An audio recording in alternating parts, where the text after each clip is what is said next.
பொதுக்காலம் 15ஆம் வார செவ்வாய்க்கிழமை. கொராசி நகரே, ஐயோ உனக்கு கேடு! பெத்சைதா நகரே, ஐயோ உனக்கு கேடு! மத்தேயு அதிகாரம் 11 இறைத்திருவசனங்கள் 20-24 முடிய. குரங்கு கையில பூமாலை, அதுவும் சுரங்கு பிடிச்சவன் தோல் மேல. நதி நிறைய நீர்னாலும் நான் என்னவோ நக்கிதான் குடிக்குமா. அபரிவிதமா இருந்தாலும் அதது இயல்புதான் அனுபவமா.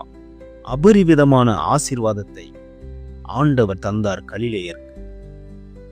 அபத்தமான நடத்தையால் அழிந்து போயின கொரேசினும் பெத்சதாவும். வல்ல செயல்கள் பார்த்தும் கூட செல்லவில்லை மனம் திரும்ப. நிரம்ப தந்த ஆசிரெல்லாம் பொறுப்புடன் நாம் நடந்திடவே. கடவுள் அள்ளித்தர கிள்ளி எடுப்பதோ